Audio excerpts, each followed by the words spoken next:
나서다 드린델이야. Bien, aujourd'hui,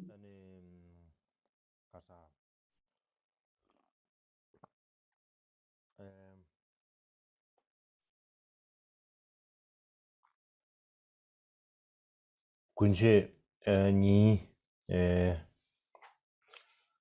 你送不下掉了吧他？你送不下掉了。c'est le troisième jour d'enseignement des Gunshe. Et je vais commencer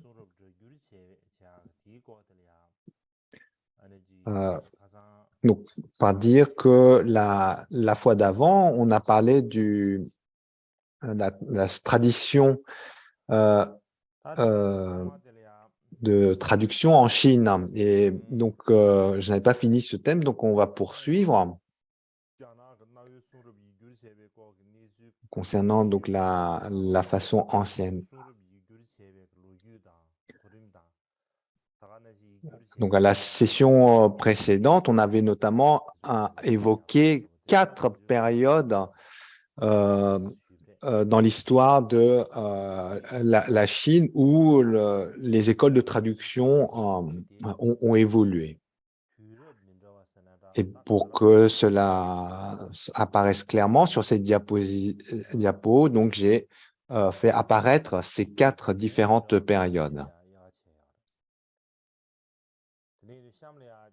Ainsi, l'évolution des écoles de traduction en Chine peut être décrite au travers de ces 4 périodes.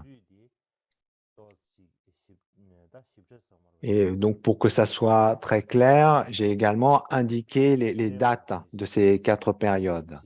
La première période est celle de la dynastie Han,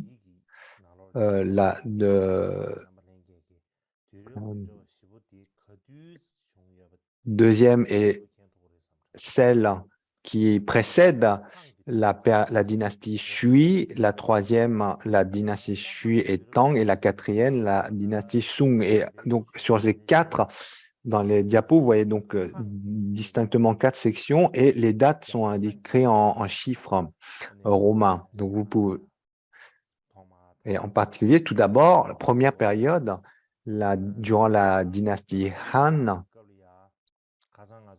il y a le maître dont on a parlé la dernière fois, dont son nom chinois est Shuofu, qui est un maître indien et qui a traduit le Pratyutpana Buddha Samukhavachista Samadhi Sutra en 179. Et donc, si on fait un compte à rebours par rapport à maintenant, donc, comme indiqué sur la diapo, eh bien, ça remonte à 1844 ans. Donc, il y a 1844 ans, ce maître traduit ce sutra du sanskrit. Ensuite vient Buddha Varman,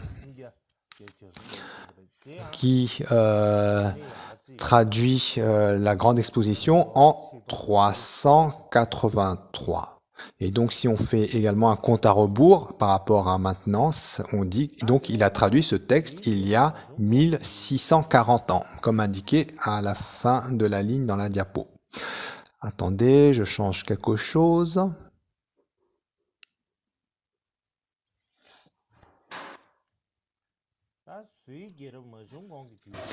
Ensuite, la période qui précède la dynastie Sui. Donc, sur cette deuxième période, qui est la période qui précède la dynastie Sui, les écoles de traduction comptent des centaines de disciples jusqu'à quelques milliers.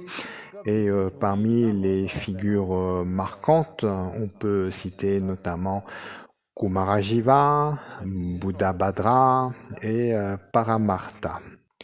Par exemple, si on considère le maître Kumarajiva, on peut dire que son époque était il y a 1650 ans de cela. Quant à Buddhabhadra, il a œuvré il y a 1600 ans. Quand Buddhabhadra traduit l'Avatamsaka Sutra, c'est en 421.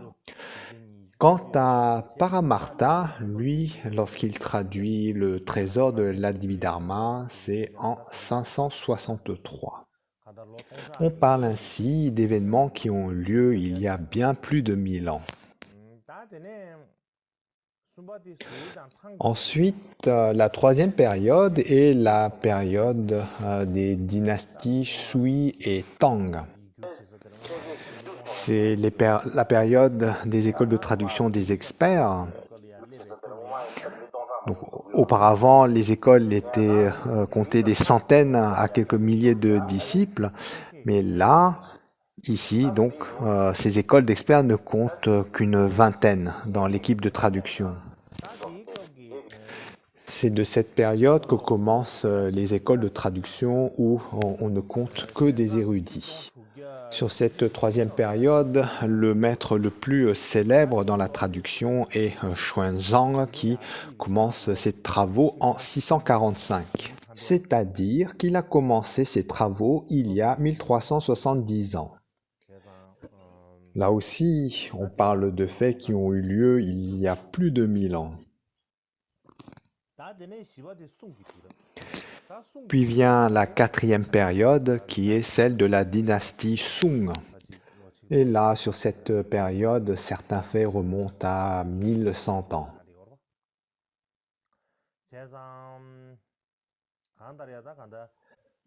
Par conséquent, de tout point de vue, à partir de la dynastie Han qui marque la première période jusqu'à la quatrième période qui est celle de la dynastie Sung, je vous ai en résumé évoqué une période d'histoire de 900 ans.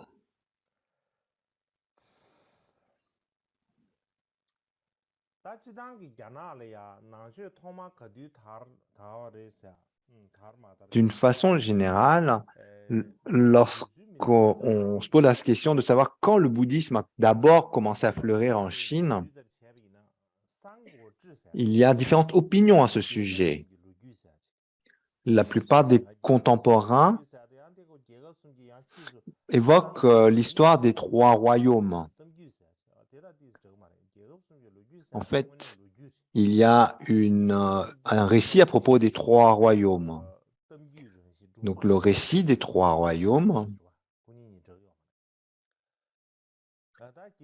alors,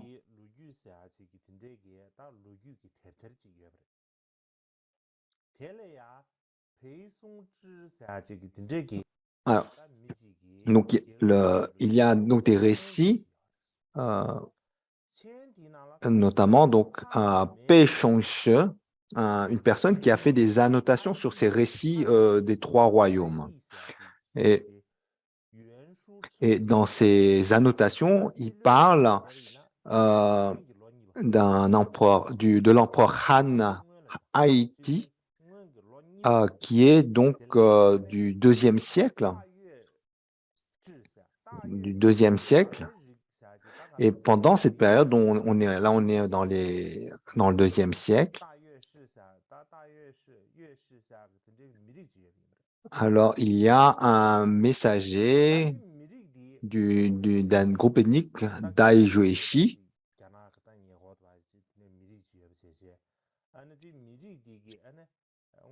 Et c'est un groupe ethnique qui habitait près de la Chine. Et donc, il constituait un royaume à part et qui envoie un messager à l'empereur Han.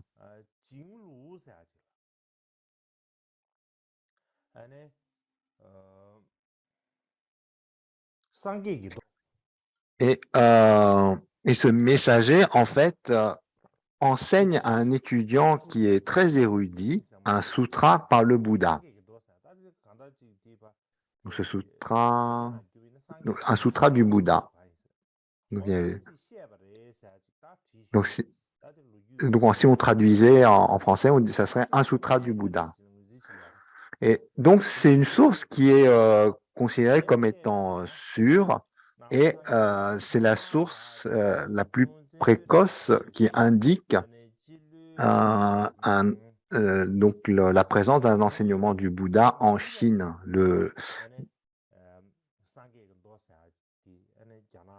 Donc, alors, donc en fait, on parle donc du début de notre ère. Donc la preuve est le fait que ce messager de l'ethnie Dai Jueji, en fait, enseigne à un étudiant érudit dans le royaume de l'empereur Han ce sutra du Bouddha. Donc c'est la trace donc de l'apparition du bouddhisme en Chine la plus fiable, on dit. Et ensuite, ce texte a été transmis siècle après siècle et cela recouvre une très longue période de l'histoire de Chine. Alors, maintenant, on va continuer par rapport à là où on en était resté la dernière fois. Alors, donc on était avant la dynastie Xue Tang.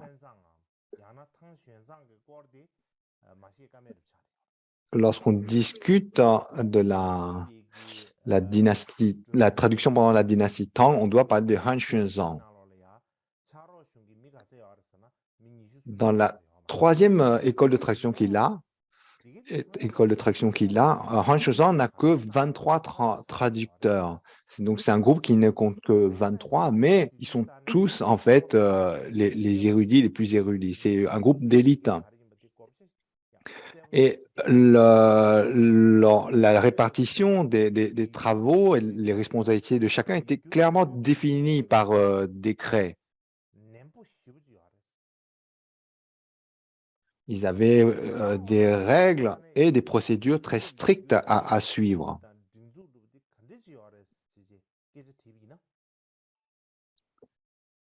Alors, donc, quelles étaient donc toutes ces procédures et règles strictes qu'ils avaient à suivre? Et je vais donc parler des trois principales étapes de traduction durant la dynastie Tang.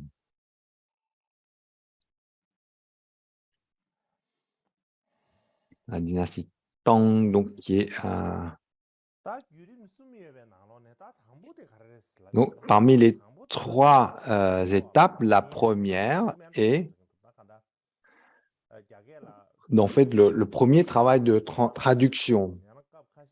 Donc, il y a un terme chinois ou il y a un autre terme chinois pour désigner cette première étape qui est en fait, donc peu importe les deux terminologies chinoises utilisées, le sens est le même. On parle en fait, on parle de l'étape ou de la traduction principale, pour dire ça, ou la première principale ou la première étape de traduction, où c'est simple.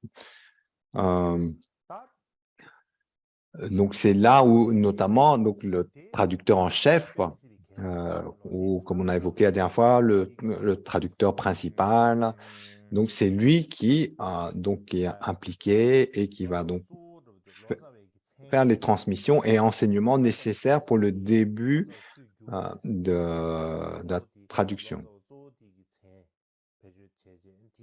Et en particulier, donc en fait, lorsqu'on parle des écoles de traduction, généralement, ces écoles étaient associées à un traducteur principal. Donc, c'est la personne centrale, c'est le maître, qui est donc la figure principale de l'école de traduction. Et ce traducteur principal ou ce maître de l'école de traduction, eh bien, il devait absolument, comme on l'avait évoqué, maîtriser les trois corbeilles des enseignements du Bouddha, et également érudit à la fois dans les sutras et les tantras. Donc, il devait avoir cette compétence simplement parce que c'était son rôle d'expliquer la pensée des écritures, des textes à traduire.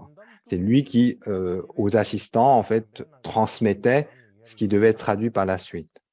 non seulement le mot à mot du texte, mais également le sens des mots, le contexte, ce qui était sous-entendu, etc. Et à l'époque, donc, où l'école de traduction est réduite à une équipe d'élite, donc l'assistant ou le groupe de traduction, en fait, sont tous des pointures. Et par conséquent, il n'y avait pas besoin d'aller trop dans les détails. L'école de traduction donc, a attaqué directement les points les plus délicats à traduire. Et donc, d'entrée de jeu, pour traduire le texte, en fait, donc après que les premières discussions entraient directement dans la réflexion des sens difficiles, les points difficiles à comprendre, à traduire, les sens profonds, les passages profonds, etc. Et cette méthode était appelée analyse du sens profond.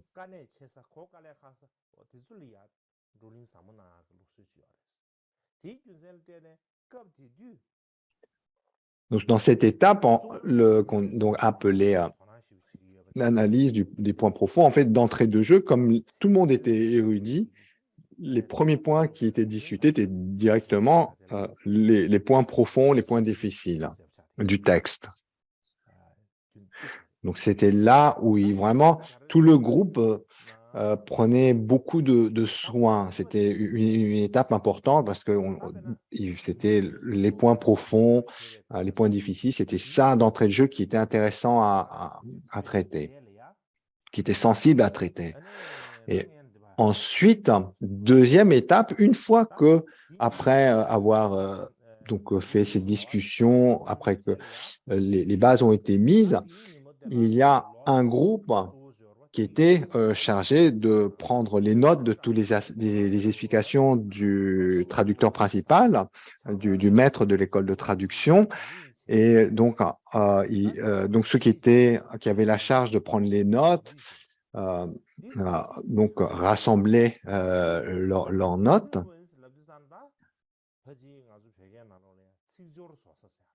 pour établir une première traduction. Donc, il y avait dans le groupe l'école de traduction un bureau d'édition.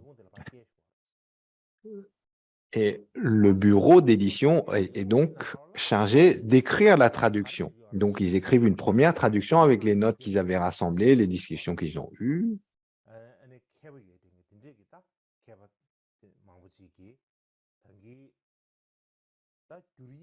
Et en particulier, les personnes qui écrivaient la première traduction étaient les plus érudits dans le style d'écriture. Comme ils devaient écrire une traduction, donc c'était ceux qui étaient les plus experts dans l'écriture, la composition, le style, etc. Donc, ils écrivaient tout en chinois sur la base des notes qu'ils avaient prises.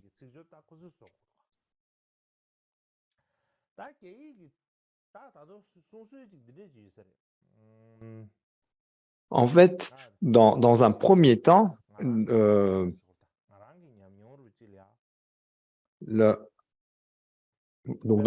un premier temps, il y avait un groupe qui était chargé de prendre les notes et ensuite de faire un premier jet de traduction. Et puis ensuite, ce jet était exposé à des personnes qui, en fait, vérifiaient le style. Donc, il y avait premièrement une vérification de style. Et donc, moi-même, sur mon expérience personnelle, tout d'abord, quand j'ai une traduction du chinois en tibétain à faire,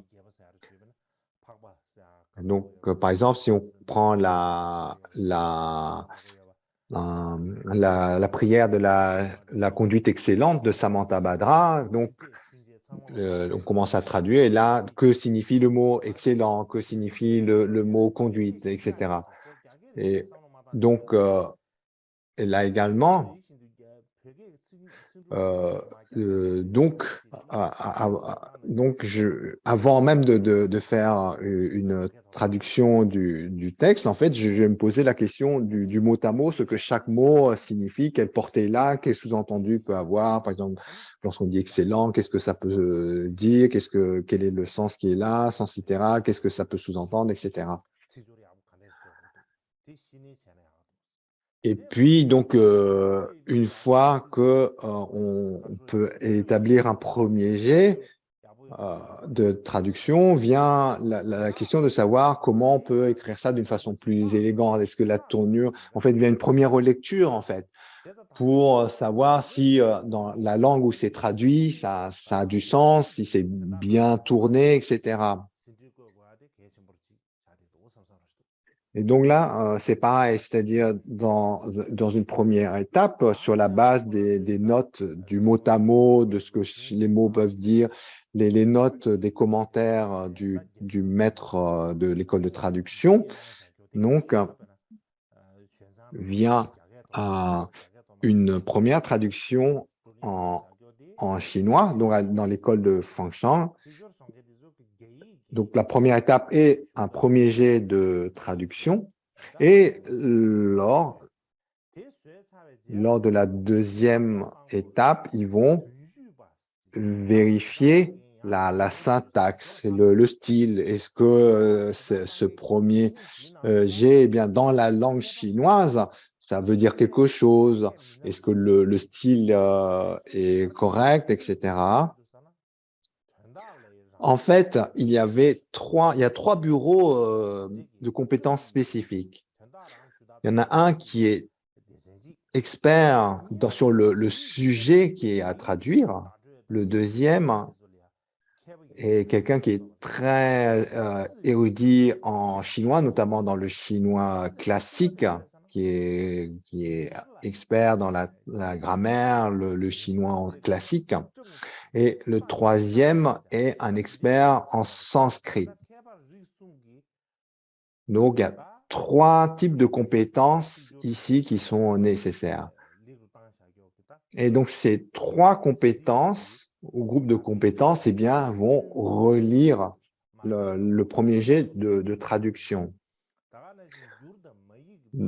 Donc, ils vont voir si est-ce que le premier jet de traduction colle avec le sens de l'original en sanskrit. Est-ce qu'il y a des écarts importants ou etc. Et donc, ils vont relire ce premier jet de traduction et puis mettre leurs commentaires. Par exemple, ce style n'est pas élégant, etc. Ou ce tel terme ou tel terme s'éloigne trop du sens du sanskrit, etc. Et donc, le deuxième texte est cette relecture avec commentaires. Et une fois que les trois expertises ont fourni leurs commentaires, eh bien, le texte révisé est renvoyé au bureau chargé de l'édition.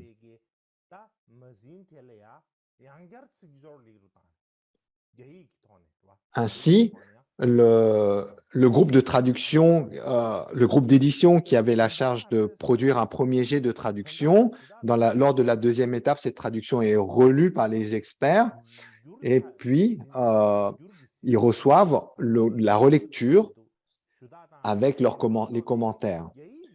Les commentaires des experts en sanskrit, en experts en grammaire chinoise, etc.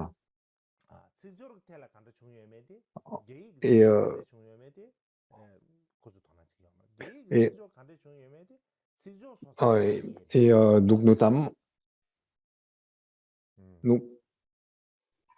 ainsi, le fait de répartir ces travaux permettait en fait à chaque expert de vraiment être concentré sur sa responsabilité. Ainsi, dans un premier temps, le groupe d'édition, en fait, se soucie avant tout de comment synthétiser toutes les notes du maître de l'école de traduction pour produire un premier jet de traduction. Là-dessus, ils ne vont pas se prendre la tête sur comment est le style, etc. Vraiment, c'est les notes qu'ils ont prises, ils synthétisent ça, ils produisent un premier jet lors de la deuxième étape, les experts dans le style du chinois, sur le sanskrit, etc., vont aller examiner ce premier jet et puis signaler tout ce qui ne va pas par rapport à l'original en sanskrit ou la tournure du chinois, etc. Et ils renvoient au groupe d'édition leurs commentaires, le texte, le premier jet de traduction avec leurs commentaires. Et ensuite, donc, le groupe d'édition doit en fait refaire une traduction en essayant d'intégrer tous les commentaires qu'ils ont reçus. Donc ça, c'est la troisième étape. Donc et ainsi, l'étape 2 et 3 est répétée, c'est-à-dire donc une fois que lors de la troisième étape, en fait, c'est l'équipe d'édition qui intègre les commentaires du groupe de relecture. Et puis, une fois que c'est fait, il renvoie au groupe de relecture et il y a ainsi un va-et-vient entre l'équipe d'édition qui écrit la traduction et l'équipe, on peut dire, de relecture qui, donc à chaque fois, corrige et propose et soumet leurs commentaires.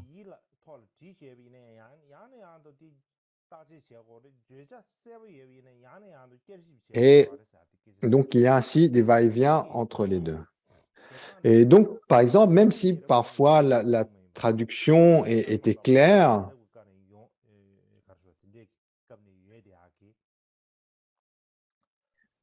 alors, donc, en fait, cette façon de faire avec les allers-retours de la répétition des étapes 2 et 3, les allers-retours entre les deux groupes, était appelée une fois que le mot, littéralement, globalement, une fois que le mot est écrit, le raffiner de façon répétée jusqu'à ce que le sens soit clair, examiné encore et encore. Et en fait, cette façon de faire, en fait, elle est dans la continuité d'une tradition plus ancienne qui en fait était déjà mise en place lors de la troisième époque, qui est celle qui précède la dynastie Sui. Et le ministre de la dynastie Tang, qui est Xu Shenzong, donc il écrit une note à propos de l'école de traduction de Xuanzang lorsqu'il traduit les niveaux du Yogacarya. Donc ce ministre, il raconte comment l'école de traduction avait traduit ces niveaux du Yogacarya. Et là, donc, il relate notamment comment donc, le traducteur en chef, le chef de l'école de traduction qui était Shenzhen, eh bien, il avait 6 scripts comme assistants. Donc, 6 personnes étaient en charge d'écrire la traduction. En plus de cela, il avait un relecteur expert en sanskrit, un éditeur pour le texte, 8 éditeurs pour le sens, et puis 7 concernant le style.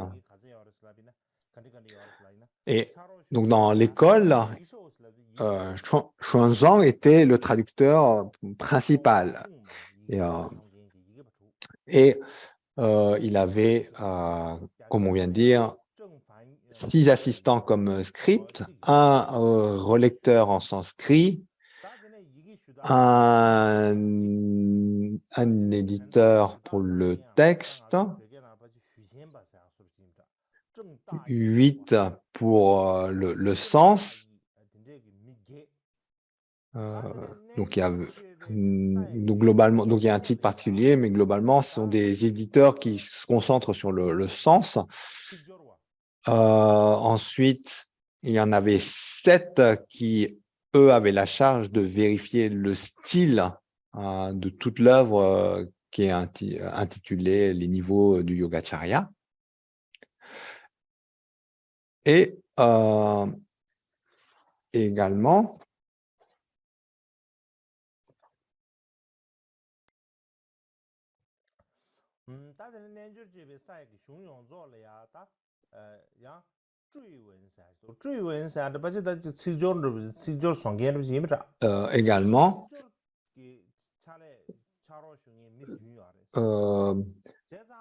Également, donc ils se répartissaient les travaux entre eux, notamment les différents chapitres de cette œuvre intitulée Les niveaux du Yogacarya.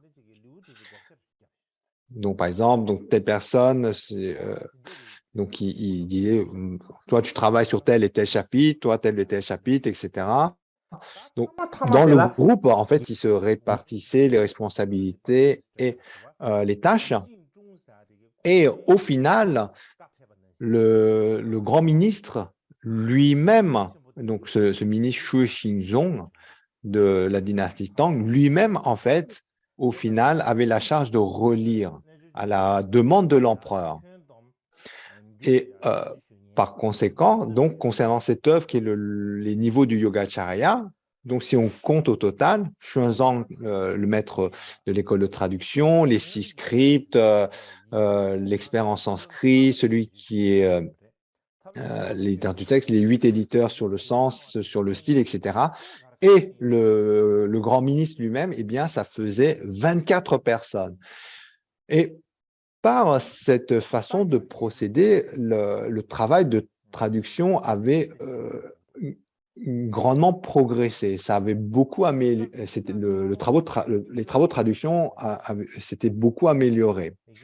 Notamment, donc pourquoi ça avait été beaucoup amélioré? Premièrement, eh bien, dans cette façon de faire, il y avait une vingtaine de personnes qui avaient des responsabilités clairement établies, alors que dans les écoles de traduction première, on parlait d'écoles où il y avait des centaines, voire 3000 assistants, mais dans ce groupe, en fait, essentiellement, les gens venaient pour recevoir les enseignements, écouter les enseignements. Mais dans ces groupes de centaines à quelques milliers d'assistants, il n'y avait que quelques personnes qui vraiment qui avaient la responsabilité de travailler sur la traduction. Donc, c'était juste, même s'il y avait des centaines de personnes dans l'école, seules quelques personnes, en fait, travaillaient sur la traduction. Et en fait, donc même si l'école de traduction réduit énormément de taille, on parle de quelques centaines à juste une vingtaine de traductions, en fait, les gens travaillant véritablement sur la traduction sont plus nombreux. On part de quelques personnes travaillant sur la traduction à une vingtaine qui travaillent vraiment dessus. Et par conséquent, la qualité de la traduction s'en trouve améliorée. Et puis aussi, la qualité améliorée, deuxièmement, parce qu'il y avait une continuité entre donc l'écriture et la relecture, avec ce système de va-et-vient entre l'écriture et donc la relecture. Et parfois même, en fait, donc ce système a mené des discordes dans le groupe de traduction. Par exemple, entre ceux qui écrivent et ceux qui relisent. Par exemple, l'assistant Fa Chang, qui est connu comme étant un des maîtres de la lignée Avatamsaka en Chine, eh bien, cet assistant de Xuanzang, suite à un désaccord dans le travail de traduction, en fait, il démissionne de l'école de traduction de Xuanzang parce que donc il y avait un désaccord et puis donc ça n'arrivait pas à être résolu de façon satisfaisante pour Fa Chang et donc il abandonne l'école de traduction, ce qui fait que comme ces écoles de traduction étaient constituées que d'élites, là on donne un exemple, mais c'était assez fréquent qu'il y ait des changements d'équipe, simplement parce que lorsqu'il y avait des désaccords, comme tout le monde était très érudit dans son domaine, si ces désaccords n'était pas résolu, s'il n'y avait pas un compromis satisfaisant pour tout le monde, eh bien, il arrivait qu'un assistant ou deux, eh bien, démissionnent, donc ne souhaitent plus continuer le travail de traduction et par conséquent, il fallait le remplacer par un autre expert, ce qui a mené donc des changements d'équipe lors du travail.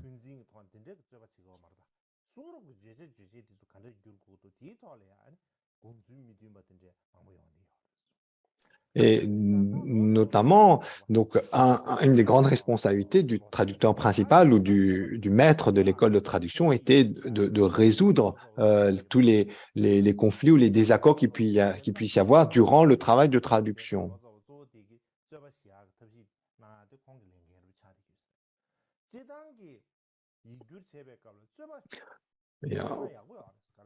Et, et donc,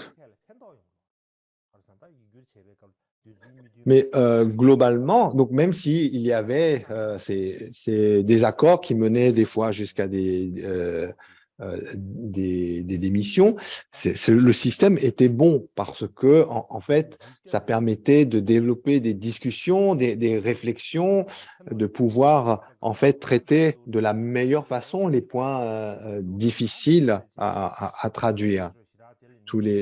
Tous les points délicats, en fait, étaient mis en avant. Il y avait des débats et chacun, en fait, donc, qui était expert, donnait franchement son opinion, défendait son point de vue avec argument. Et en termes de traduction, tous ces désaccords, en fait, se révélaient être très bénéfiques pour le travail final.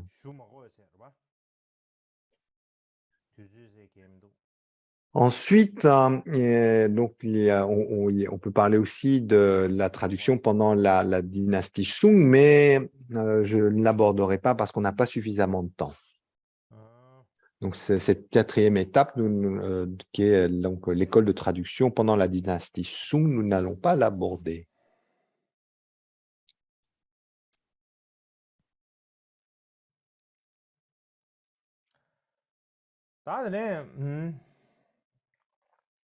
시험을 가봐야지. Bien, patienter un moment.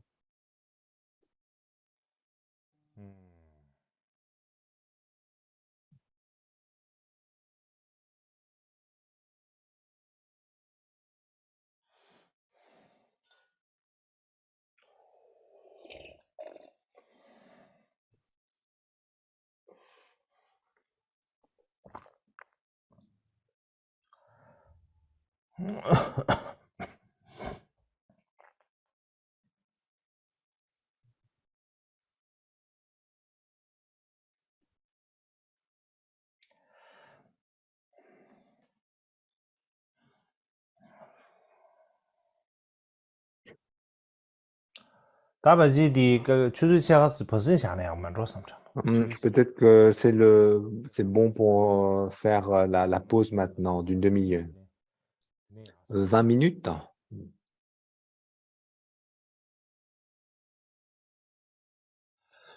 Maintenant, nous allons aborder un résumé de conclusion concernant cette période de traduction en Chine. On en a déjà pas mal parlé. On a évoqué les différentes méthodes de traduction qui se sont mises en place, ainsi qu'on a fait un historique de cette période. En fait, au départ, je voulais juste parler de façon résumée de ce point, mais on en a passé déjà une session, qui est celle de la dernière fois, et là, une demi-session. Alors, pourquoi en fait je souhaitais aborder ce point concernant donc la traduction durant cette période antique? Il y a deux raisons. La première est de faire comprendre que traduire des textes sacrés, ce n'est pas du tout, mais pas du tout facile. Tout d'abord, le traducteur principal doit avoir des compétences très élevées. Non seulement il doit avoir de grandes compétences, mais il doit aussi réunir des caractéristiques spécifiques. Ainsi, le traducteur principal ou traducteur en chef doit être érudit dans les 3 corbeilles des enseignements du Bouddha. Il doit avoir aussi une bonne connaissance des sutras et des tantras.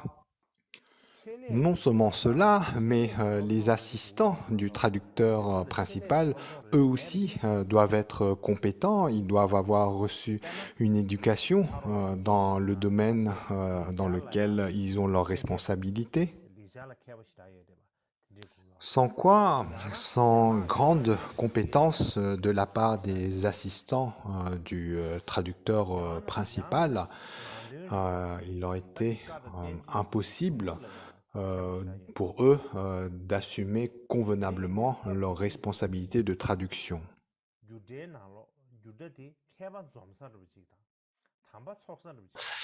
Et, et à l'époque, donc, il fallait aussi un expert en sanskrit, un expert, comme on a dit, en chinois classique, un spécialiste dans les études bouddhistes. Et les écoles de traduction à cette époque étaient des lieux où les érudits se rassemblaient. C'était vraiment des rassemblements de grands êtres, vraiment une élite. Et il y avait même un simple mot dans les écritures antiques, eh bien, était sujet de beaucoup de minutie. Il y avait un choix pour chaque mot. On examinait sur différents angles les traductions. Il y avait un effort de collaboration de différents érudits de différents domaines. Par exemple, avec Xuanzang, dans l'école de traduction de Xuanzang, il y avait un spécialiste de la lignée du Vinaya.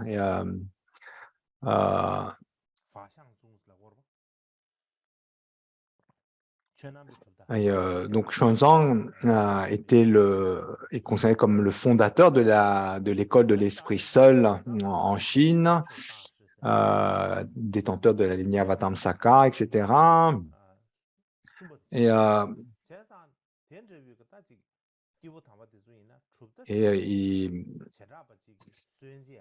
également, donc, dans son équipe, il y avait des détenteurs de lignées qu'on pourrait comparer à... c'est comme au Tibet, les maîtres comme Satya Pandita, Longchenpa ou Tsongkhapa. Donc, c'est tout, en fait, dans ces écoles de traduction, c'était vraiment des hautes statures, soit des fondateurs de lignées, soit des détenteurs de lignées. En fait, dans ces écoles de traduction, il n'y avait personne qui n'était pas d'un haut niveau. Donc, dans l'exemple de l'école de traduction de Xuanzang, il y avait un spécialiste qui était un détenteur de la lignée du Vinaya, un fondateur, donc un détenteur de la lignée Avatamsaka, etc.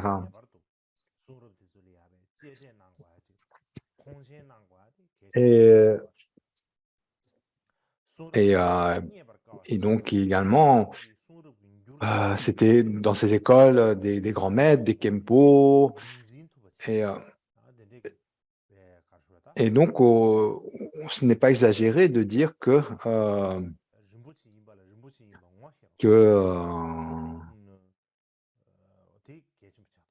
ces traductions en chinois vraiment sont précieux et sont le résultat du travail de grands bodhisattvas ensemble. Donc, Ni ces traductions, elles sont vraiment, elles ont vraiment une valeur sacrée. Et il est important de comprendre cela.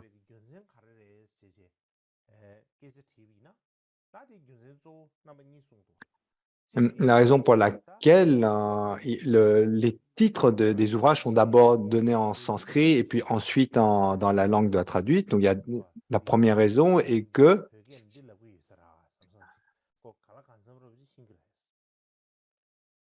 ça permet en fait déjà d'avoir une idée de tel mot en sanskrit veut dire tel mot en chinois ou en tibétain, etc. Donc, ça permet de pouvoir faire une corrélation entre le titre traduit et le titre original, les mots du titre traduit et les mots du titre original.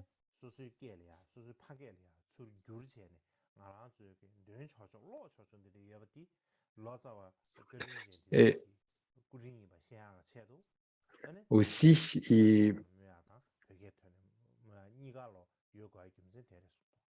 et ainsi qu'il s'agisse de textes en chinois ou en tibétain, donc ça nous permet aussi de prendre conscience de la bienveillance des érudits qui ont accompli le travail de traduction, car ces textes extrêmement difficiles à comprendre dans la langue originale nous deviennent accessibles grâce à ces travaux de traduction.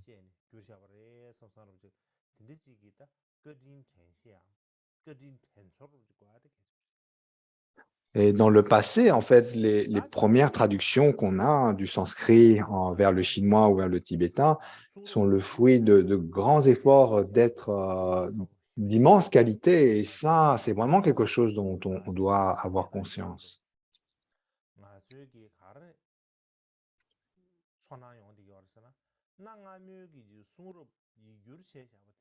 Et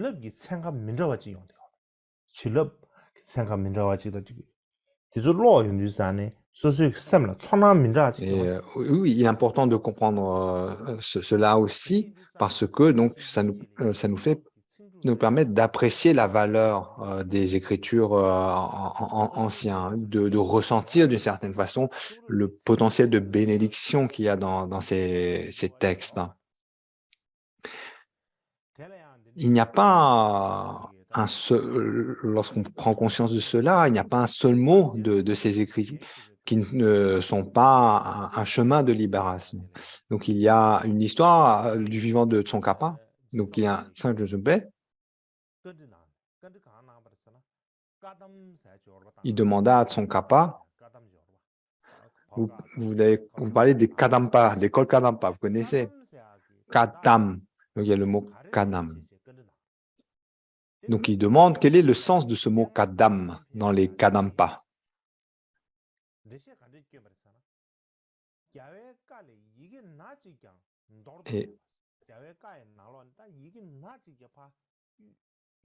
Et la réponse,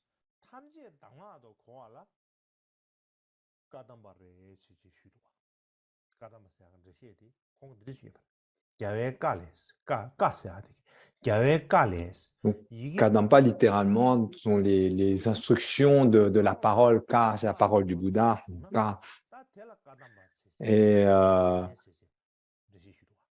Et donc, l'idée ici, comme a répondu Tsongkhapa, c'est que ce terme rappelle qu'il faut connaître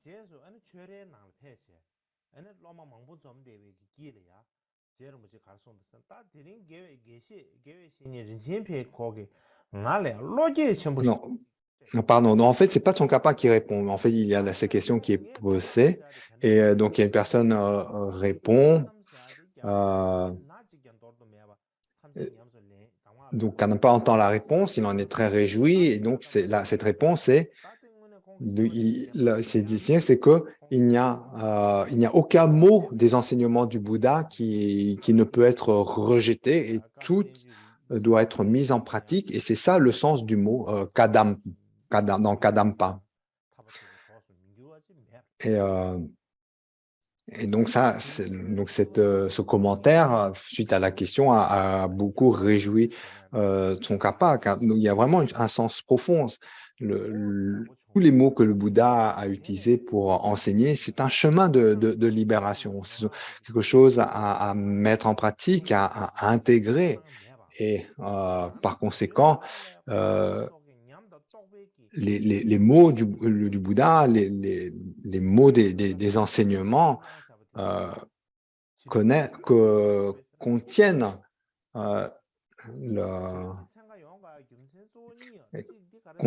le chemin de la libération. Il y a un pouvoir de libération dans chacun de ces mots. Donc, lorsqu'on parle de pouvoir, de libération ou de bénédiction, donc, lorsque l'on parle ici donc, de traduction, que ces traductions soient en chinois ou en tibétain, par exemple, en fait, c'est les maîtres qui ont achevé ces travaux de traduction, ils ont cherché le meilleur mot pour traduire un mot original et ils l'ont cherché au meilleur de leurs compétences, de leur réalisation. Donc, par exemple, il y a un maître célèbre, le 6e patriarche le Hashang, donc c'est un maître chinois, on a Hashang, donc c'est un peu un diminutif. Mais donc, bref, c'est un maître de la lignée Chan. Donc souvent, de façon abrégée, on dit Hachang, mais ce n'est pas convenable. L'école chinoise Hachang ou la lignée Chang, donc en tibétain, on utilise cette terminologie parce que donc c'est le maître chinois Hachang Mahayana était venu au Tibet, et c'est pas suite à cela qu'on appelait cette lignée chinoise Hachang. Les Tibétains ont appelé cette lignée chinoise Hachang. Et ce maître, ce 6e patriarche de cette lignée Chang de Chine est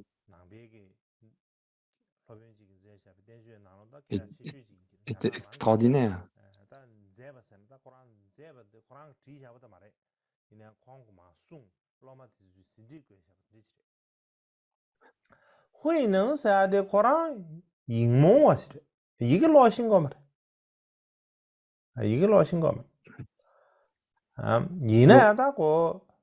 Donc ce patriarche, il avait ses sens très aiguisés. Et on dit qu'il a entendu des mots du sutra du Vajra tranchant.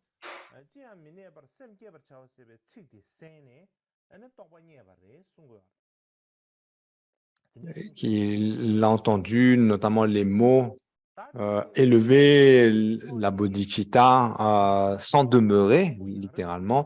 Donc, lorsqu'il entend ces mots, il a une réalisation.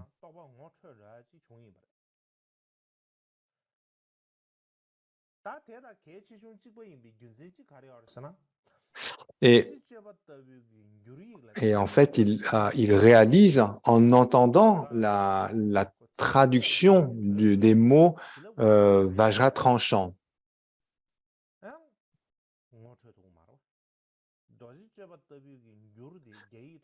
Donc ici, on parle de ce récit pour dire que si la traduction chinoise, les mots, ces quelques mots traduits en chinois n'avaient pas un pouvoir de bénédiction, ce maître, simplement en entendant élever la bodhicitta sans demeurer, en chinois, n'aurait pas été capable d'atteindre la réalisation. Et lui, donc, par ses qualités potentielles et par la bénédiction des mots traduits, eh bien, simplement en entendant ces quelques mots, il obtient la réalisation. Et ensuite, et par conséquent, nous-mêmes, lorsqu'on a l'opportunité de lire ces textes traduits, donc ces mots en chinois ou en tibétain, on doit vraiment éprouver du fond du cœur une immense gratitude.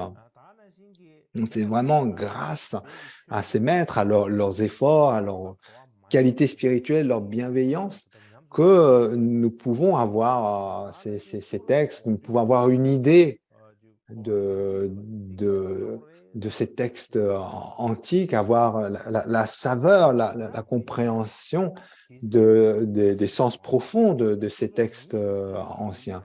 On doit éprouver une immense gratitude et également avoir conscience de la chance qu'on a de pouvoir accéder au sens profond de ces textes si anciens.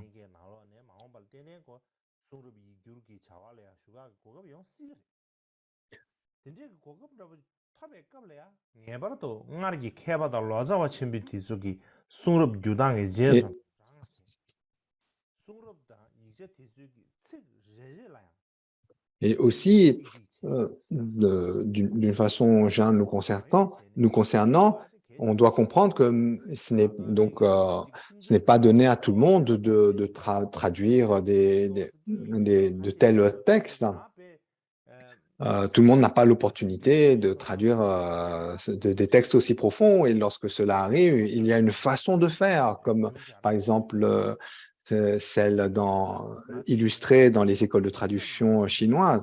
Donc il y a une démarche, une démarche rigoureuse à mettre en place, ce n'est pas simplement regarder les mots du dictionnaire et, euh, et, euh, et donc pas penser que simplement traduire des textes sacrés, que pour cela, il suffit simplement de regarder quelques mots et puis d'écrire ainsi quelques phrases ayant un certain sens. Donc, quand bien même on entrerait dans un travail de traduction, eh bien, on doit comprendre que quels que soient les premiers jets que l'on peut faire, et bien, on peut faire mieux, qu'on peut raffiner ce travail, qu'il est important même de faire cela, comme on fait les bodhisattvas du passé. D'avoir cette rigueur, de raffiner, de sorte que cette activité ou ces œuvres des bodhisattvas du passé ne soient pas perdues.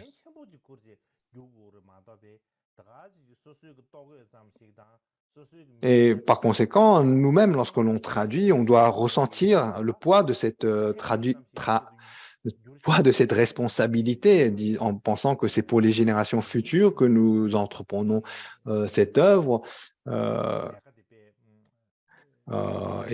donc, il ne faut surtout pas s'engager dans ces travaux de traduction en pensant à notre renommée ou à ce que l'on peut obtenir comme un gain mondain.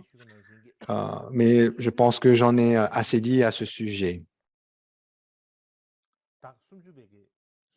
Mais globalement, donc, si on a à traduire, on doit examiner chaque écriture, lire attentivement, être modeste dans notre démarche, être scrupuleux, non seulement lire des dictionnaires, mais de nombreux commentaires sur le sujet.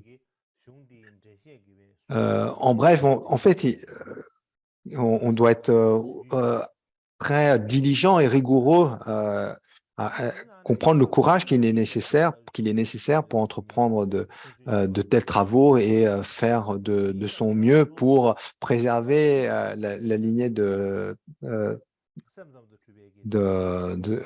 la lignée.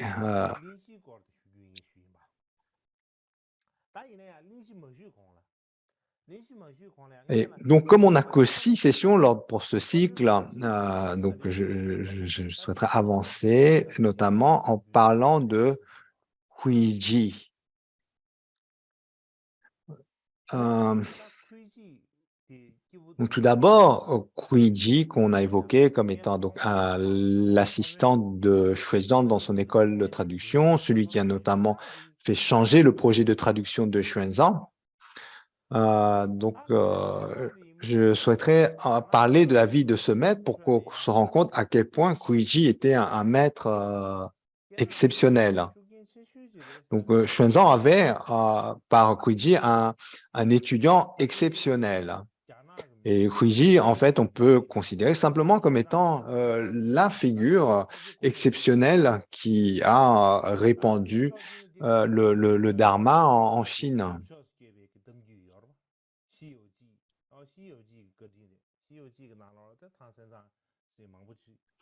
Et puis aussi, donc il y a cette fameuse série appelée le Voyage fabuleux de vers l'Ouest, où parmi les personnages principaux, il y a un singe humanoïde et un cochon humanoïde. Donc, ce sont des personnages mythiques dans cette série, Le fabuleux voyage vers l'Ouest. Et dans cette série qui est très connue en Chine, il y a un personnage qui, en fait, est le personnage historique Tang Xuanzang. Et donc, par rapport à ces récits, donc, il y a différentes anecdotes ou récits qu'on peut avoir d'une façon populaire. Mais aujourd'hui, je souhaiterais parler de la biographie du maître Kuiji, qui était donc un disciple de Tang Xuanzang.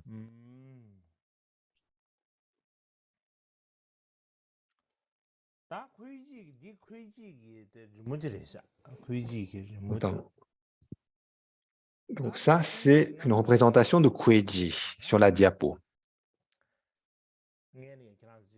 Et à gauche, quelques points sur la vie de Kuiji. Donc, né en 632 et a vécu jusqu'à 682, de 632 à 682.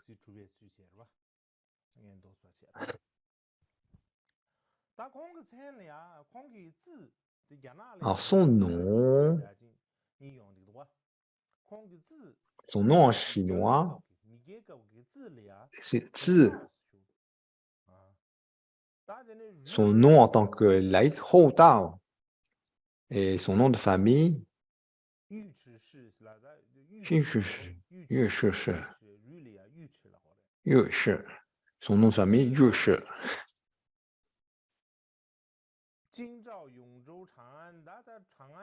Jingzhao Yongzhou. Donc, il vient de Shanghai.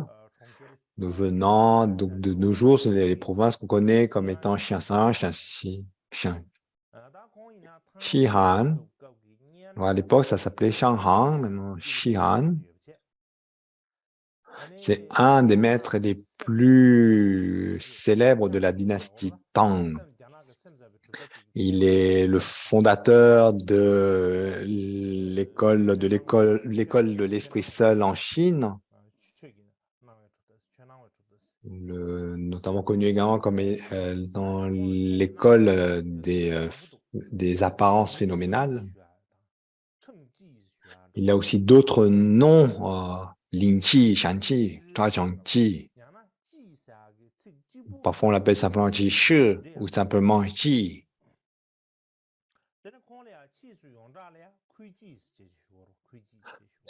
Par la suite, il est connu plus tard sous le nom de Kuiji. Il a aussi un titre honorifique qui est Shu'an Dashi, qui signifie. Donc, Shu'an, ça veut dire temple en chinois. Donc, Shu'an Dashi, en fait, on peut traduire par le grand maître du temple. Donc, il avait ce titre honorifique de grand maître du temple. Et dans sa lignée familiale,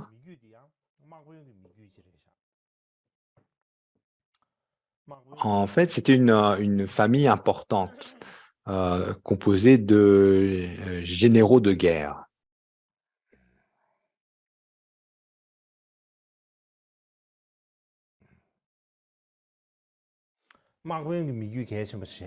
C'est une lignée de généraux.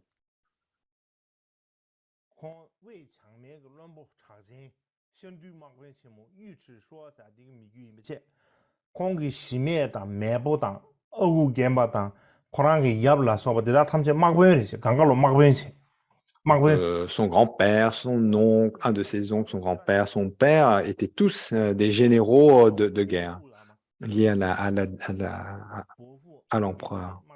Et notamment, donc il y a Son grand-père, je crois, est très renommé, un général très renommé dans la dynastie Tang.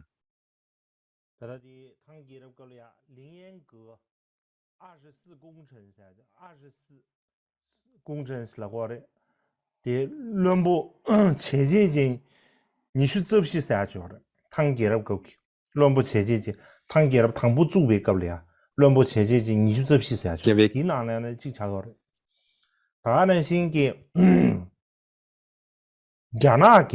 à l'époque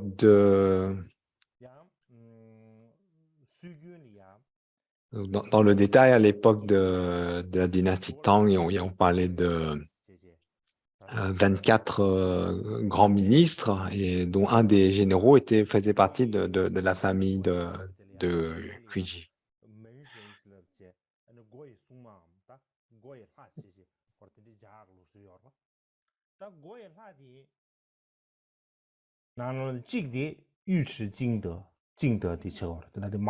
Et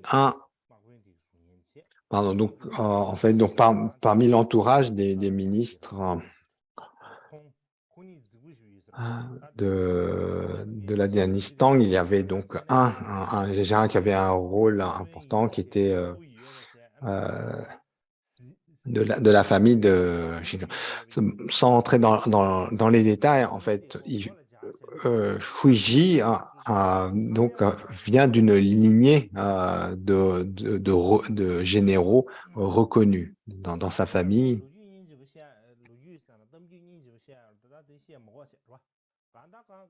Il y a aussi une très, très belle histoire à ce sujet. Donc, Kuiji, l'oncle de Shuiji, mais on ne va pas la raconter aujourd'hui, mais globalement, donc c'était une lignée ou une famille de généraux de guerre renommés.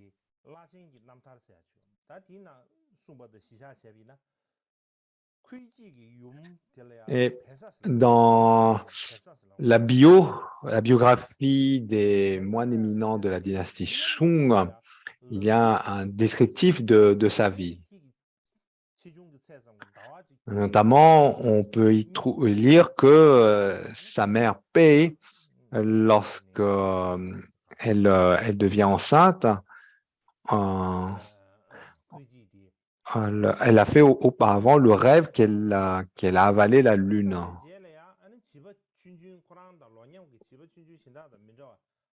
En fait, et puis aussi, autre anecdote, lorsqu'il est né, Kuiji ne ressemblait pas aux autres enfants. Il était très intelligent, brillant. Il pouvait mémoriser différents textes très jeunes. À l'époque, c'était des textes non religieux. Donc, quand il était petit, il parvenait à apprendre beaucoup de textes classiques.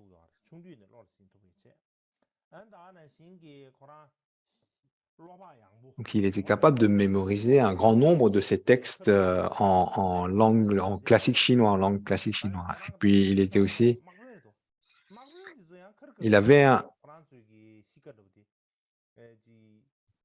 était très direct de caractère. Donc, on peut dire que ça vient aussi de la famille, puisque les généraux ont, d'une façon générale, des caractères très droits, très, très directs.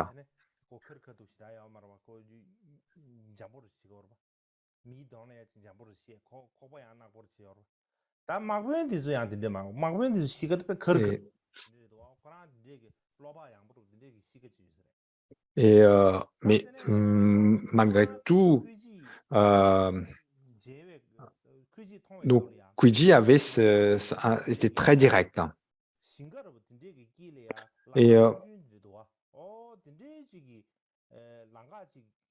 Et puis quand il était petit, une fois, il marche dans un chemin dans les champs, un petit chemin. En fait, à ce moment-là, Xuanzang le rencontre. Xuanzang, le maître Xuanzang, rencontre pour la première fois Kuiji lorsque Kuiji est encore un enfant dans des chemins entre les champs. Et lorsqu'il voit, quand Xuanzang voit Kuiji, il remarque qu'il a un visage agréable et également qu'il a un comportement très convenable. Et si bien que Xuanzang dit il ne ressemble pas à un fils de général. Il a l'air différent. Et puis, Xuanzang se dit aussi qu'il doit avoir une connexion karmique profonde entre les deux. Si bien qu'il se dit, si je peux le prendre comme un de mes étudiants, eh bien, je pourrais transmettre la lignée. Et, et donc, c'est Tang Xuanzang également se souvient que avant son voyage pour retourner en Inde, il rencontre un ascète de la tradition Jain qui lui fait une divination. Et dans cette divination, l'ascète Jain lui dit, après que lorsque tu rentreras à nouveau de Chine, tu rencontreras un enfant qui aura une brillance innée, voilà, une sage ou une vivacité d'esprit innée. Et donc, Xuanzang, à ce moment-là, en voyant cet enfant, fait le lien par rapport à cette divination. Et donc, par la suite, Xuanzang va voir le père de Kuiji, qui est général, lui donne quelques conseils et exprime son souhait que Kuiji devienne un moine. Et là, le père, donc, qui s'inscrit dans une lignée de généraux célèbres, donc de généraux célèbres qui sont protecteurs de la dynastie Tang. Donc, le père pensait également aussi à ce que son fils continue dans cette lignée de généraux protecteurs de la dynastie Tang. Mais le père ne pouvait pas répondre non à Xuanzang. Et donc, comment il répond? Il répond en utilisant cette tournure. Il dit cet enfant a des manières très rudes. Et donc, il vient d'une famille de généraux. Il a donc un comportement très rude.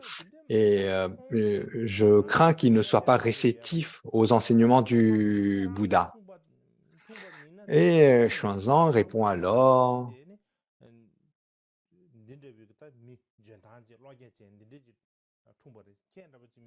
il dit, oui, c'est normal. Si cet enfant vient de vous et donc d'une lignée de généraux, c'est normal qu'il ait ce comportement rude. Mais avec des moyens habiles, je perçois de telles perspectives dans la vie monastique. Et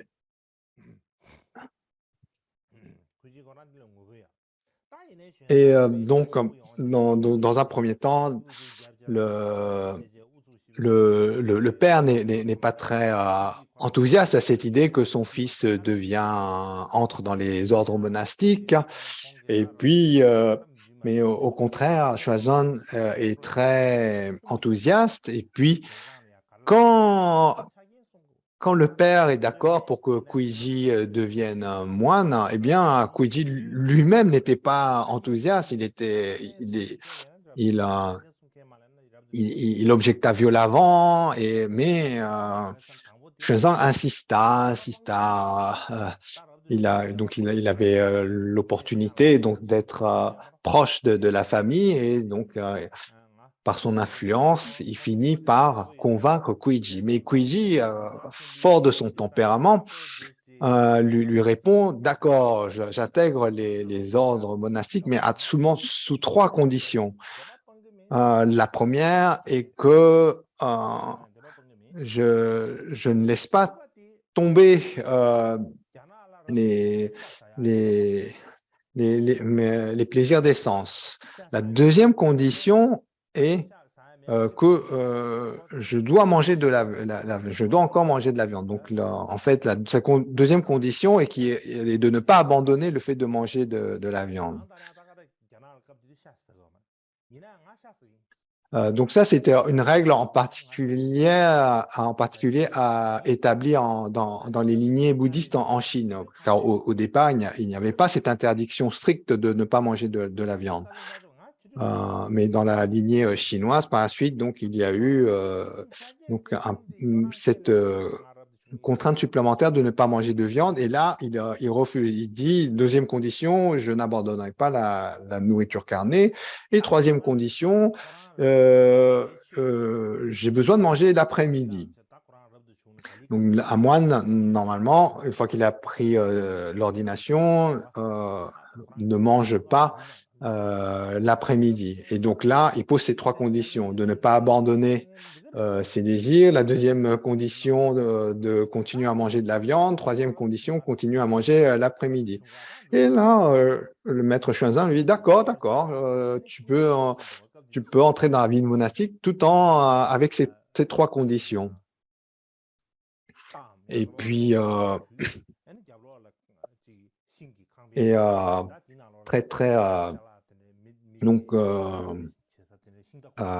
Kuiji accepte d'entrer dans la vie monastique, mais il a encore son caractère, ses exigences, si bien que pour partir au monastère, eh bien, il prend toutes les affaires dont il souhaite, tout ce qu'il pense avoir besoin au monastère. Si bien que pour aller au monastère, il remplit 3 carrosses, on peut dire, trois chariots, enfin, 3 carrosses à peu près d'affaires personnelles.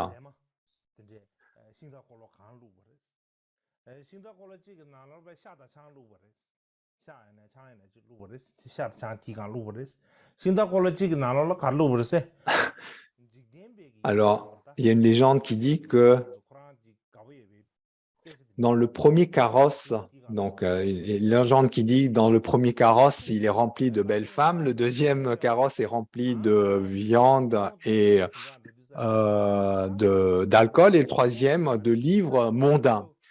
Mais ça, donc, ce n'est pas littéralement écrit. Donc, on ne retrouve pas ça dans les bios.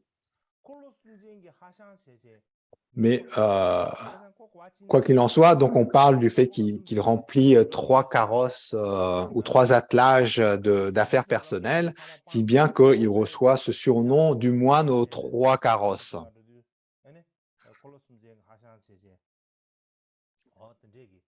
Pour se moquer de lui d'une certaine façon, pour dire que c'est un moine qui garde un style de vie élevé. Et donc, lui vient donc ce surnom du moine aux 3 carrosses. Ceci dit, lorsque l'on réfère à l'œuvre intitulée La biographie des moines éminents de la dynastie Sung, donc j'avais évoqué déjà ce texte la fois précédente, et donc dans cette œuvre, où il y a en particulier la biographie de Kuiji, dans ce texte de référence, il est dit que Kuiji, dans sa jeunesse, fait face à beaucoup de hauts et bas. Il y a beaucoup de hauts et de bas dans sa vie. Et notamment, lorsque Kuiji a l'âge de 9 ans, ses proches parents, un de ses proches parents, donc il y en a qui disent que c'est sa mère, c'est pas précis, mais un de ses parents proches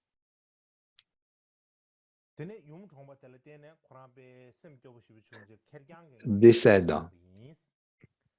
Donc, certains disent que c'est sa mère, et il est tellement attristé par cela qu'il se replie sur lui-même et vit presque comme un orphelin.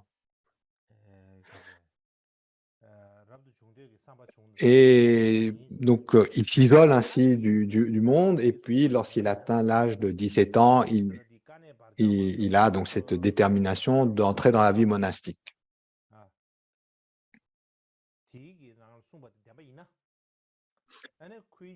Et par conséquent, si ce qui est écrit dans cette œuvre intitulée La biographie des moines éminents sous la dynastie Shung, donc si ces écrits s'avèrent être le cas, et notamment il y a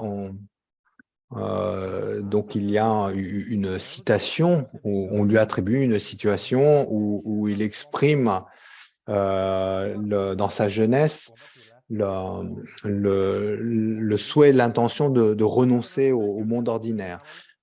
Quelles que soient les versions, à l'âge de 17 ans, Quinji entre dans la vie monastique. Il prend les vœux et entre dans la vie monastique à 17 ans. Et ce qui se passe par la suite, c'est que Quinji est un disciple particulièrement brillant, intelligent.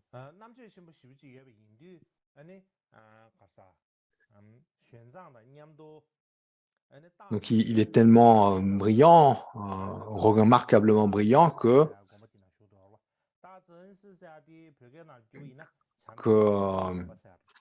Xuanzang le prend sous son aile dans le temple de la grande compassion et de la grande bonté, de la grande compassion. Donc, il l'amène dans ce temple. Et puis, il prend les vœux de Bodhisattva, étudie les langues indiennes, et il est tellement brillant et assidu également. Donc, il est non seulement brillant, mais très assidu dans ses études, si bien qu'en une période de temps très brève, il est capable d'assimiler et comprendre le sens de tout ce qu'il a étudié. Si bien que nombreuses personnes lui adressent les louanges, notamment en remarquant qu'il est hors du commun. Et lorsqu'il a l'âge de 25 ans, il travaille sur la traduction des Écritures, probablement par décret de l'empereur, comme je l'avais évoqué auparavant. Les assistants dans les écoles de traduction à cette époque, comme on avait évoqué la dernière fois, dans l'école de traduction de Xuanzang, Quiji était le plus jeune.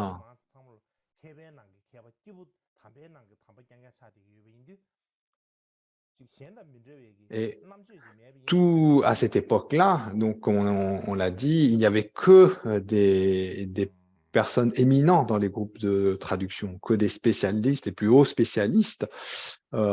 Et par conséquent, Quiji, à un âge aussi jeune, s'il a pu intégrer une école de traduction, c'est qu'il avait des qualités remarquables. En aucun cas, autrement, il aurait pu intégrer une école de traduction qui, donc à cette époque, comme on a dit, n'était composée que d'élites.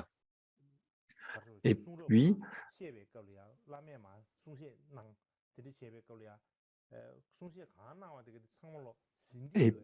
également, lorsque le maître Xuanzang enseignait, il y avait cette tradition de prendre des notes, comme on a évoqué. Et lorsque un maître enseignait sur un texte, eh bien, Quiji avait donc cette faculté de prendre scrupuleusement des notes et de pouvoir en faire un commentaire.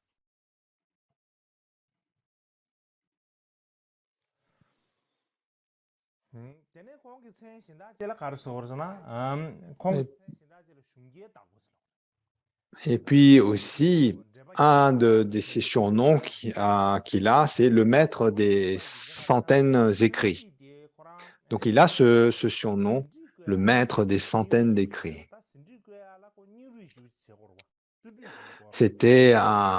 Donc pourquoi il a eu ce surnom? C'est parce que il était très, très diligent à prendre des notes. Donc à l'époque, on n'avait pas d'enregistreur d'MP3 et par conséquent, dès qu'on entendait en enseignement, il fallait toutes les notes qu'on pouvait prendre étaient des notes écrites et il était très assidu à cela. Dès qu'il assistait à un enseignement, il prenait de façon assidue les notes détaillées et par la suite, il s'est montré très habile à écrire des commentaires ou des explications.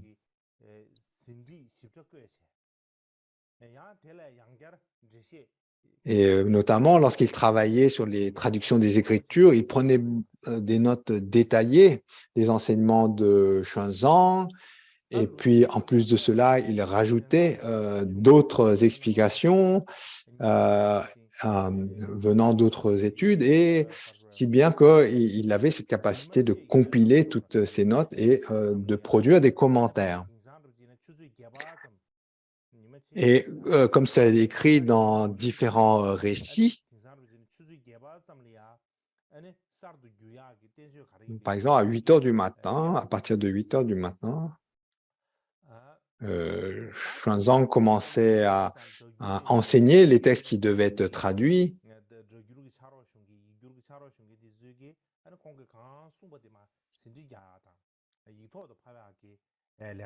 Et à ce moment-là, tout le monde écrivait les notes. Lorsque le traducteur principal, donc ici Xuanzang, enseignait sur le texte à traduire, tout le monde prenait les notes.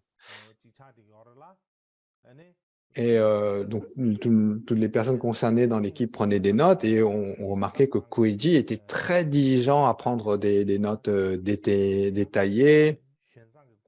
Et lorsqu'il a pris toutes ces notes et qu'il a transcrit les enseignements de Xuanzang, donc c'était tellement élaboré qu'il était capable donc de produire des commentaires détaillés de la pensée de Xuanzang.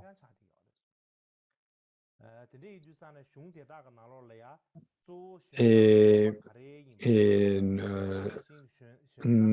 notamment, donc, la plupart des choses que l'on sait sur la pensée du maître Xuanzang, en fait, vient des écrits de Kuiji. En fait, Kuiji, et notamment, en fait, lorsque le maître Xuanzang quitte ce monde, lorsqu'il décède, eh bien, tout le monde se précipite sur les travaux de Kuiji parce que, en fait, c'était la trace la plus évidente ou l'héritage la plus évidente de la pensée du maître Xuanzang.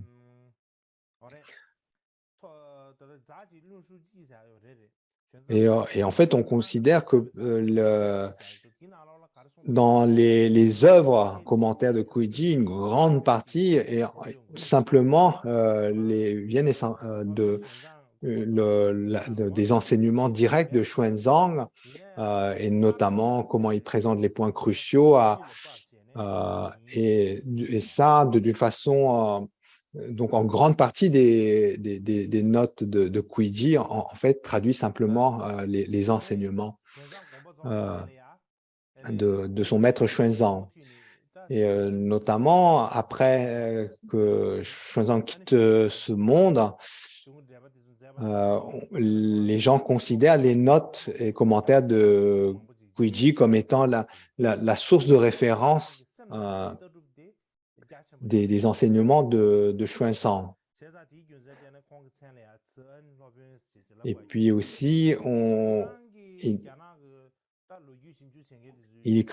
Kuiji écrit beaucoup de commentaires, d'explications, et c'est de là que vient donc son surnom de maître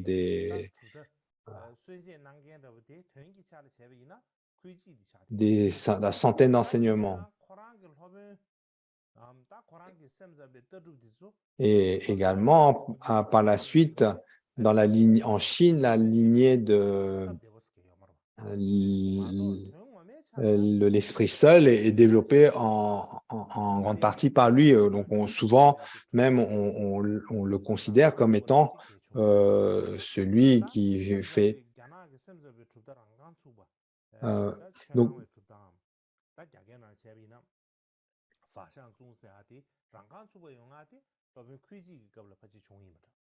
donc, même si en Chine, on parle de l'école des apparences phénoménales, donc à proprement parler, il n'y a pas de, on ne parle pas de l'école de l'esprit seul ou de lignée de l'école de l'esprit seul en Chine, mais donc cette école des phénomènes, des apparences phénoménales, donc elle vient de la philosophie de l'école de l'esprit seul et elle se développe grâce au maître Kuiji. Et donc, comme Kuiji, après la mort de son maître Xuanzang, revient au monastère, au temple, au temple principal et que il a donc il prend soin de ses étudiants et puis donc par ses travaux, il contribue au développement de la lignée des idées philosophiques de l'esprit seul. Et c'est de là que vient son surnom aussi de maître du temple. Je pensais aussi donc vous montrer un catalogue des œuvres de Xuanzang, mais donc, il y a pas mal d'œuvres et puis avec la traduction, ça risque de compliquer plus qu'autre chose. En bref, il écrit beaucoup de commentaires et d'explications et il traite des sujets très vastes. Certaines œuvres portent sur le véhicule fondamental, d'autres sur le grand véhicule. Quoi qu'il en soit, quand bien même il traite de nombreux sujets, le sujet principal est la philosophie de l'esprit seul. On dit qu'il n'y a pas un sutra sur les vues de l'école de l'esprit seul que Kuiji n'a pas commenté ou expliqué.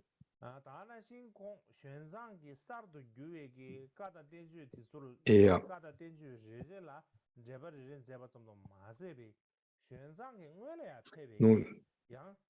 non seulement il a expliqué et commenté tous les sutras qui avaient attrait à l'école philosophique de l'esprit seul,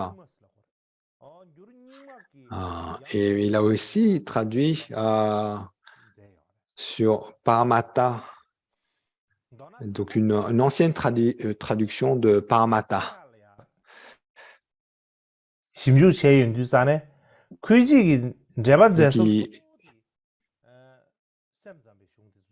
Donc en bref, il a commenté tous les sutras ou traités que Xuanzang avait traduits et puis également fait des commentaires sur les anciennes traductions de Paramattha.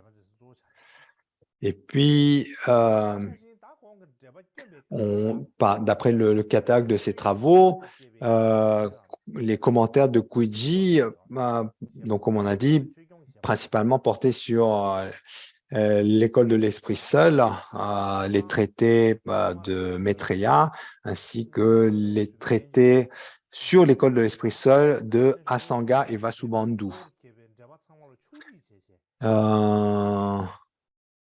Il a aussi, donc au départ, dans ses œuvres, il tient la position de la tradition de Dharmapala. Il compile également les œuvres, les commentaires du maître Dharmapala. Et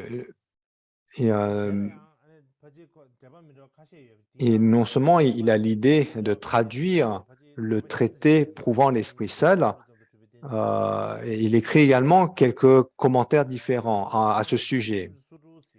Il écrit 4 commentaires de référence sur le texte intitulé « Le traité prouvant l'esprit seul ».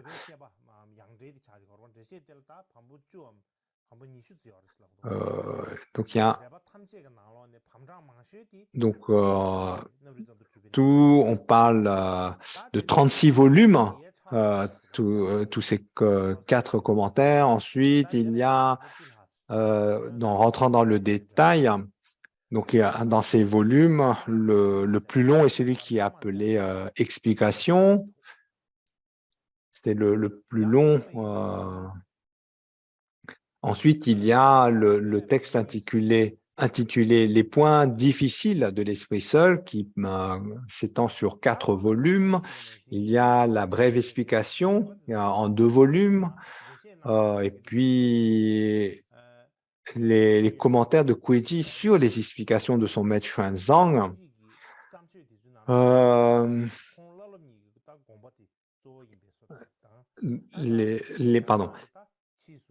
Les commentaires de Kuiji, tout d'abord, en fait, s'appuient sur les explications de son maître Xuanzang.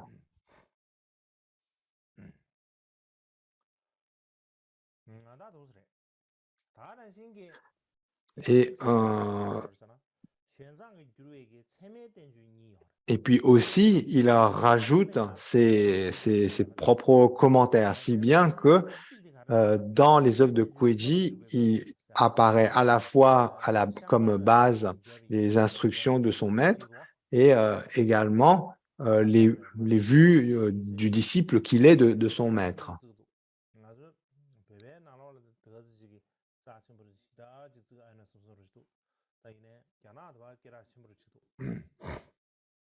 Et donc, même si je ne pense pas qu'au Tibet, c'est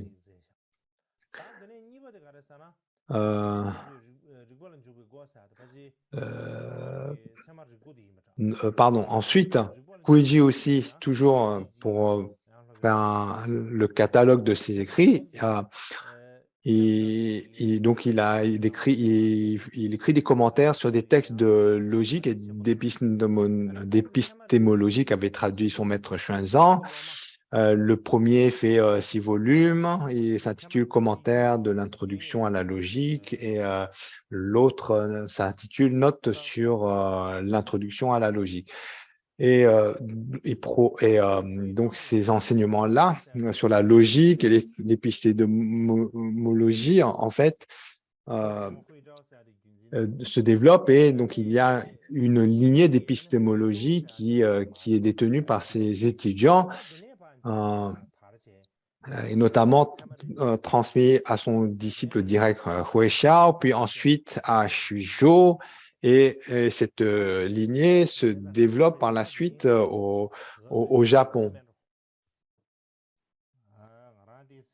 jusqu'à nos jours. Je pense qu'on va en rester là pour aujourd'hui. Je suis un peu fatigué moi-même. Merci pour votre attention.